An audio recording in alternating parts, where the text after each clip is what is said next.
All right. Now we are going to start talking about money. How to make money in an exit. And we have Masser on that side from Germany, from investment bank, Falk. I have a few questions for you as well. Sure. So, does startup company have to think about exit? And if yes, when? Well, thinking about exit always helps you if you want to sell your company at some point and you want to make money for yourself and for your investors. So, yes, you do need to think about exits.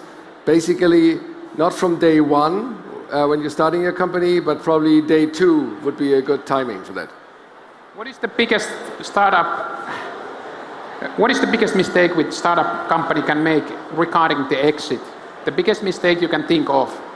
Well, the biggest mistake, what you could possibly do is if somebody approaches you and who wants to buy your company, you push him away and say, I don't want to sell it now, right? Or I don't want to sell it. So I actually used to be an investor in a Finnish company called Vapit. Maybe some of you remember Matu Valtonen, Leningrad Cowboys. And we had Rupert Murdoch being interested in buying the company. For all of you who have read Matu's book, know about that story. And he sent over his son Lachlan Murdoch all the way from Australia to buy the company.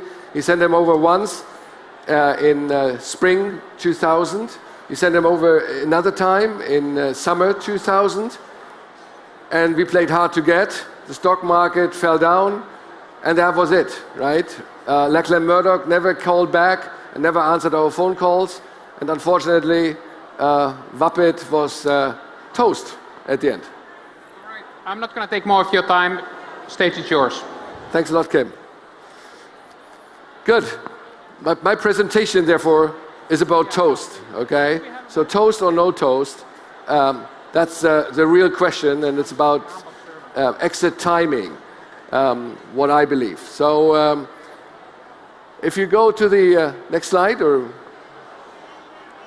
okay, so I just want to tell you another story here, and I don't want to lecture you a lot of theory about exit timing, right? But there's some scientific studies done by some very smart professors in some very good business schools. I just want to give you a few anecdotes out of my life about this. And actually, we started working with a company in the beginning of 2010, which was called Ubitax, right? Probably you have never heard about that. They never did any business, I think, in Northern Europe. It was an enterprise mobile device management company, so allowing you to remotely wipe your mobile devices.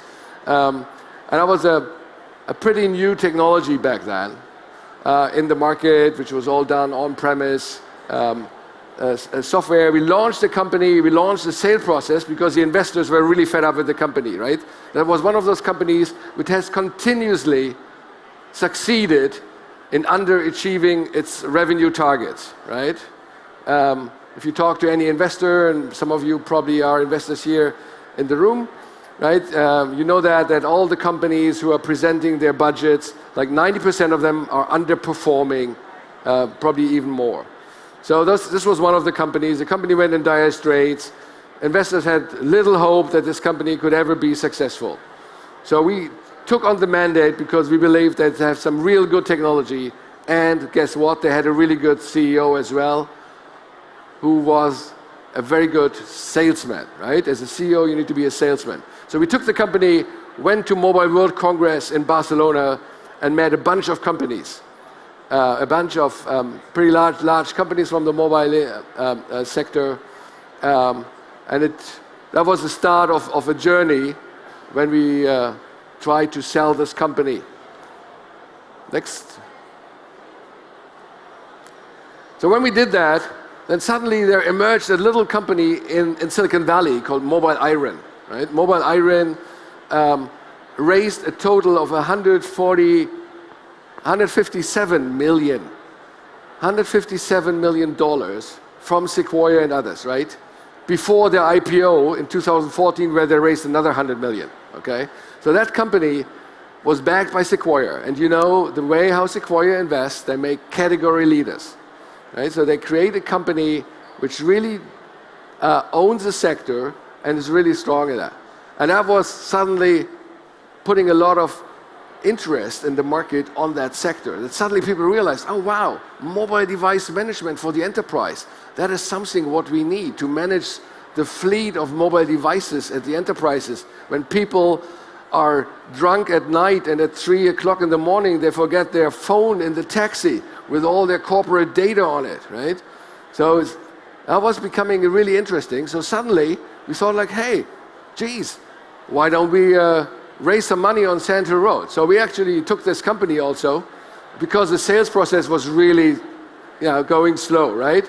So there was a little German company with probably not even $1 million in revenues, right? Having some cool product, only been selling in Germany and Austria and Switzerland, right? That was it.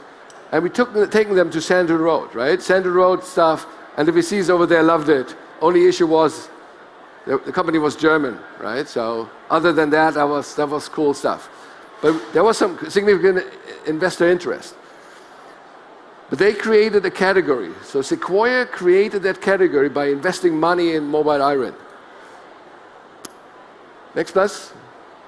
So then, what happens? The story is we sold this company to BlackBerry eventually, okay? But 15 months after we had the first discussion with BlackBerry. BlackBerry is this little mobile phone company, right? Some of you still remember those dinosaurs. There are those devices out there with a keyboard. But actually, they acquired a couple of companies, and they were pretty okay on the stock market. But the time when we did the transaction, a month later, the BlackBerry share price was dropping by 80%, right? Amazing, right? It just happened out of nowhere. People realized that, shit, those devices are crap. Nobody wants to have them anymore. They're not cool, right? Everybody wants to have iPhones and Android devices, and we don't need any of those things anymore for the corporate enterprise, right? Today, only bankers and lawyers still use BlackBerries, I guess. So the exit timing, we sold it a month before the BlackBerry share price dropped, right? It wasn't because they bought the company, no. On contrary, actually, this little company became now the cornerstone of the new BlackBerry, which is all based around software and so. But then after that drop, it took them 2.5 years before they did another M&A deal, before they went back into the market. And that really shows you how it's developed and how important it was to sell this company. And I think for all of you who are pretty good in math, when I told you that before the company was doing not even $1 million in revenues, and if you sell it for almost 30 million in revenues, then the multiple is pretty decent. Okay, next one. So here's some other figures for you from what happened in this market, right? And in this sector, right? I'm just focusing here on the enterprise mobile device management sector to give you an idea. So there was a big exit of a company called Sybase, which was acquired by SAP, but for something else, they had obviously a big database technology, sold for huge money. Then there was some deals done. 2012, there was another deal done, Zenprise and so forth. Ubitex was sold in 2011. Some other companies were sold. I think in 2013 was a Finnish Estonian company sold from distance. And then you had a big deal in 2014, and you had a deal last year, Good Technologies, which was acquired by BlackBerry, but for a revenue multiple of 2, right? Not 30, 2, okay? And then you can see also what happened with Mobile Iron, right? This little chart there is the share price of Mobile Iron. When they went public in 2014, the company was valued at 7 times revenues. It was a super multiple. It was pushed next to Sequoia, where a lot of other people in there, as I said before, they raised $100 million at the exit. Today, the company is valued at 1 time revenue. 1 time only. right? It's basically valued at one time the entire investment which went into the company. Okay? Next. So this is the famous Gartner hype curve.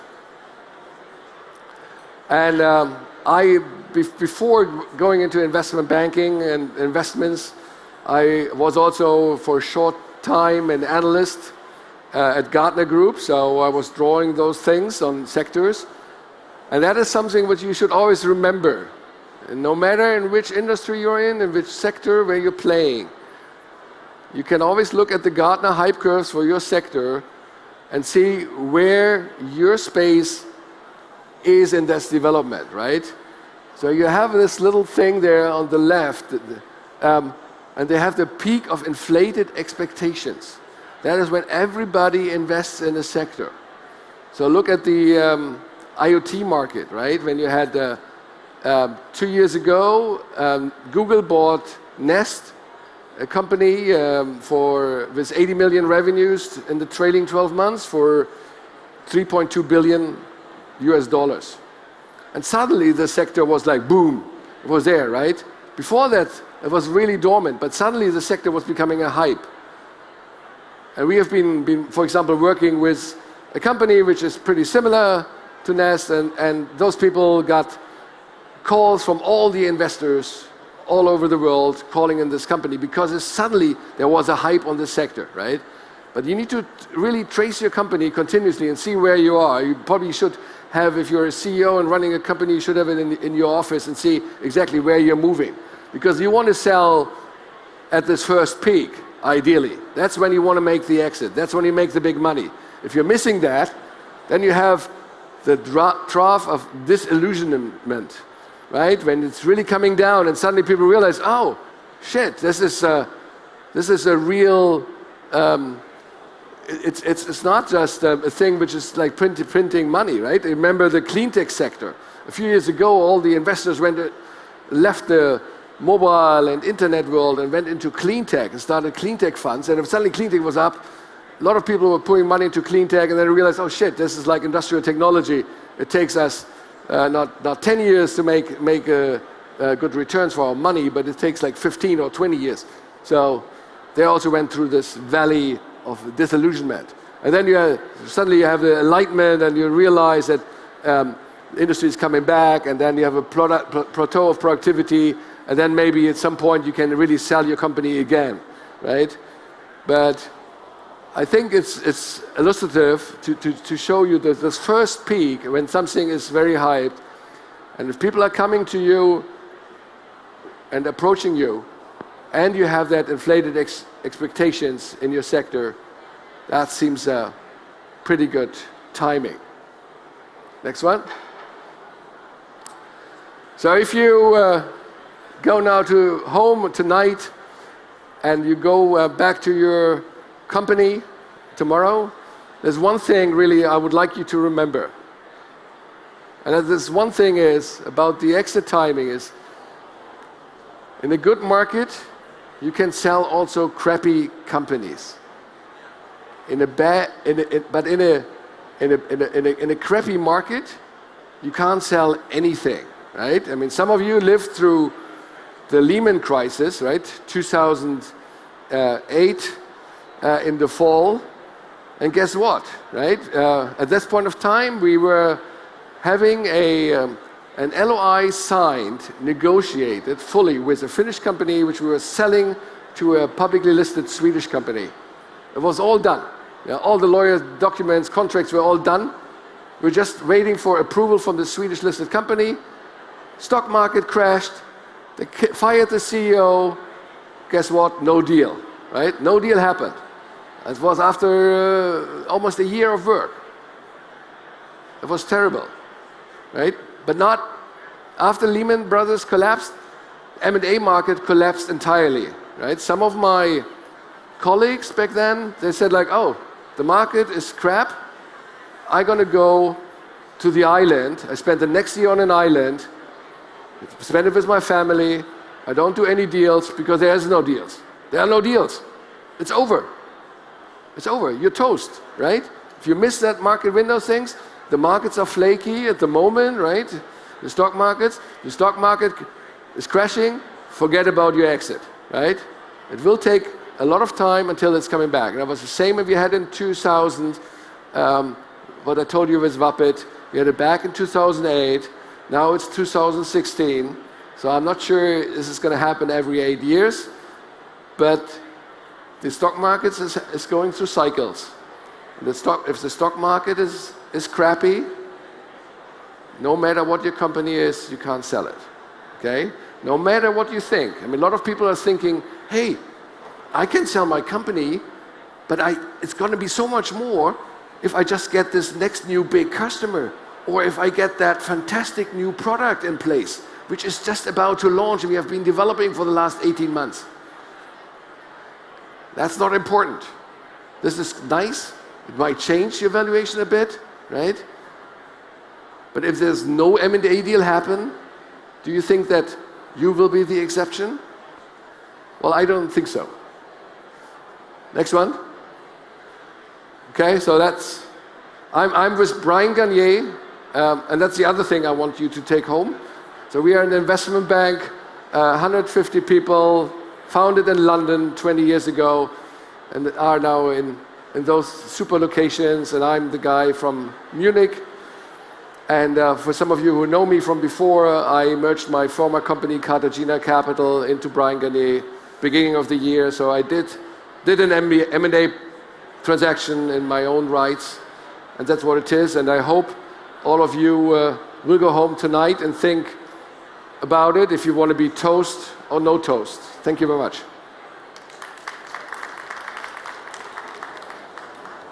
Need to grab up. Now we have time for a few questions. We have a money guy here, so, well, the guy who knows how to make exits, so who would like to start? There's the first question. There's a microphone. Is the same true for companies that aren't valued as high as the one that you talked about here? Maybe around 10 million, 50 million euro? Of course, it's true for everyone. Mic is not on. Sorry? I can't hear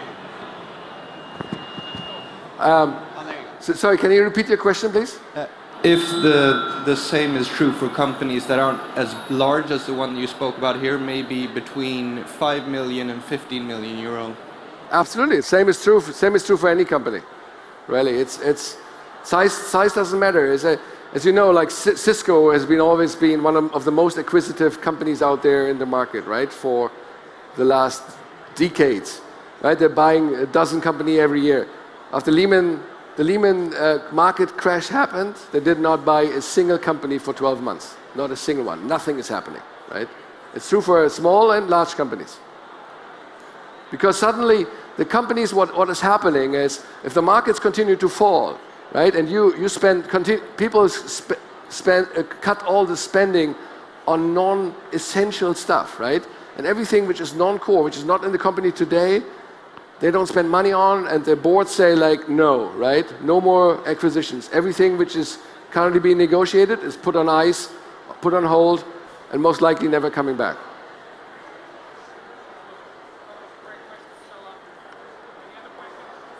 Anyone? If not, I have one question.